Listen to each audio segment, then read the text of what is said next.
안녕하십니까, 닥터덕입니다. 오늘은 여러분과 함께 같이 공부할 내용은 유산균입니다. 지금까지 우리가 공부해왔던 장누수증을 치료하는 데 있어서 유산균이 하는 기능이 상당히 크거든요. 그래서 유산균에 대해서 좀 더 배워봐야 되겠다라는 생각이 오늘 들어서, 원래는 이 강의 말고 다른 강의를 준비하다가 일단 유산균을 먼저 하는 게 좋을 것 같아서 유산균의 기능에 대해서 오늘 전체로 좀 배워볼까 합니다. 유산균만 하더라도 되게 많은 방대한 내용이고요. 그리고 그걸 디테일하게 다루다 보면은 뭐 끝도 없기 때문에 간략하게 유산균이 갖고 있는 큰 기능 6가지 정도를 배워볼 겁니다, 오늘.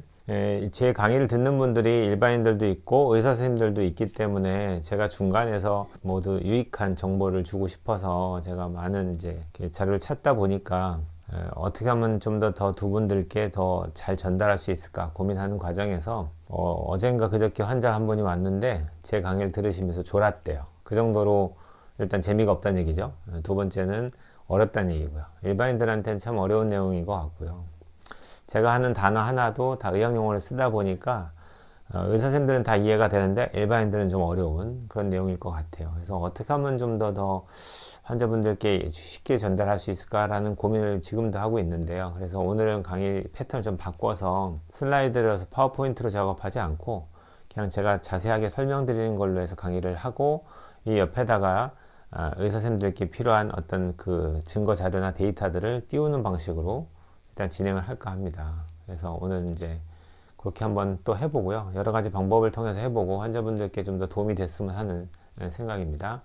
그럼 일단 유산균의 기능에 대해서 배우는데 총 6가지 중에 첫 번째, 우리가 장누수증을 공부했잖아요. 장누수증의 원인 중에서 장관세포에서 조눌린이 나와서 그 조눌린이 장관세포를 이렇게 딱 붙어 있는 그 타이트한 어떤 세포 사이의 간격을 벌린다고 말씀드렸죠. 얘가 벌어지면서 이 벌어진 사이로 안 좋은 것들이 들어오면서 우리 몸에서 면역 반응이 일어난다고, 얘를 벌리는 첫 번째 인자가 조눌린이라고 배웠습니다. 그 조눌린을 억제해 줍니다. 그래서 그 조눌린의 기능 자체가 떨어지게 만드는 거죠. 그러니까 장누수증을 치료하는 데 있어서 유산균이 하는 기능이 가장 상당히 큰 거죠. 타이트 정션이 딱 붙는 그 구조물 중에는요 3가지가 구성되어 있는데, 그 중에서 메인 성분인 조눌라 오클루덴스 1이 있고요. 그 다음에 클라우딘이라고 하는 성분이 있는데, 이 2가지가 타이트 정션을 이루는 구조물 중에 되게 중요한 겁니다. 근데 얘가 프로바이오틱스라는 유산균에 의해서 얘가 더 많이 생성된다라는 그런 연구 논문이 있습니다. 그래서 그걸 보신다면은 훨씬 더 타이트한 장을 만들기 위해서는 유산균의 기능이 필요하다, 이렇게 이해하시는 게 좋겠죠. 그 다음에 세 번째, 육모세포라고 있는데, 장관세포들은 그냥 평평하지가 않고 마치 그러니까 이불로 따지면은 부드러운 이불, 아주 육모가 있는 이불 같은 경우 보시면은 되게 부드럽고 되게 손모들이 많이 나와 있는 게 보일 거예요. 그게 장관세포에도 그렇게 돼 있거든요. 옆에 띄울 건데, 그 세포 자체가 이렇게 육모가 키가 클수록 장관이 건강합니다.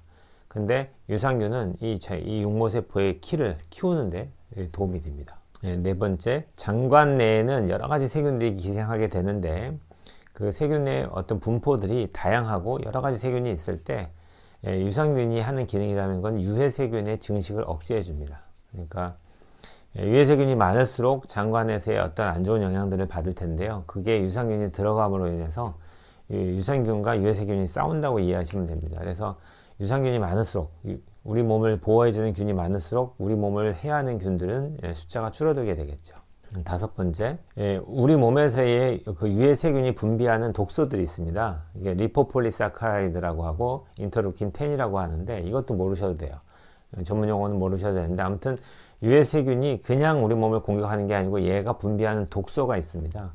그 독소가 우리 몸을 타고 들어와서 우리 몸에서 또 면역반응을 유발하거든요. 근데 유산균이 하는 기능은 이런 독소를 줄여줍니다. 그 다음에 마지막 6번째, 우리 장관 내에 아까 얘기했던 육모세포 있죠? 그 육모세포 위에는 점액이 쫙 깔려 있습니다. 뮤신이라는 점액이 쫙 깔려 있는데, 이 점액층이 두꺼울수록 이 점액층이 우리 몸을 보호해주는 기능을 하게 되고요. 또 아까 얘기했던 조눌린이라든지 안 좋은 것들이 우리 장관에 들어와서 붙어서 얘를 벌리는 그런 기능을 할 때 점액질이 충분하게 도포되어 있으면은 얘가 우리 몸을 보호해주면서 우리 몸에 이제 안 좋은 게 들어온 걸 막아주는 중요한 기능을 합니다. 그 기능을 하는 세균이 아카만시아 뮤신필리아라고 합니다. 이 세균은 우리가 먹는 음식하고 되게 관련이 많아요. 아카만시아 뮤신필리아 같은 경우에는 실험을 해봤는데 한쪽에는 우리가 돼지고기를 계속 주고요. 한쪽에는 생선을 줬더니 한참 동안에 먹이고 나서 나중에 보니까 돼지고기를 많이 먹은 군에서는 아카만시아 뮤신필리아가 줄어들고요. 생선을 많이 준 군에서는 얘가 올라갑니다. 생선에 뭐가 들어있죠? 오메가3죠. 그러니까 오메가3를 많이 먹을수록 염증 반응이 줄어들면서 장관 내 세균이 유해균이 많이 살 수 있는 환경이 만들어지는 데 비해서 육고기라든지 이렇게 좋지 않은 어떤 기름기 있는 성분들을 많이 먹게 됐을 때는 이런 세균의 증식이 줄어든다는 얘기죠. 네, 지금까지 유산균의 기능을 배웠는데요.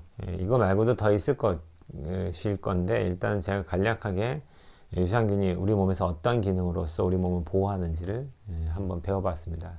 거의 모든 면역의 중앙에 있는 게 장이라고 그랬고 그 장에 중요한 영향을 주는 게 유산균이라고 그랬죠. 그래서 제가 지난번 강의 때 장 누수증을 강의할 때도 유산균을 꼭 드시라고 말씀드렸는데 그런 의미에서 여러분들이 따로 유산균을 좀 드셨으면 좋겠고 건강하신 분이라면 집에서 우유에다가 유산균을 집어넣어서 얘를 발효시켜서 요거트를 만들어서 드시는 방법도 좋은 방법입니다. 저도 집에서 이렇게 해서 만들어서 먹는데요. 자연드림이라든지 초록마을 같은 데 가면은 이제 종자가 될 수 있는 요거트를 팔아요. 그럼 그거 받아다가 그거 가지고서 이제 초지 우유를 구하시면 있거든요. 초지 우유에다가 걔를 집어넣어서 이제 요거트를 만들 수 있고요. 저 같은 경우는 이제 거기에다가 그것만 넣지 않고 저희 병원에서 판매하고 있는 유산균 생균들을 거기다 집어넣어서 같이 배양을 합니다. 그래서 유산균마다 맛이 좀 다른데요. 그걸 좀 섞어서 만든 다음에 이제 얘를 이제 하나로 더 만들죠. 그래서 C가 되는 유산균을 하나 만들어 놓고 얘를 가지고서 계속해서 이제 나눠서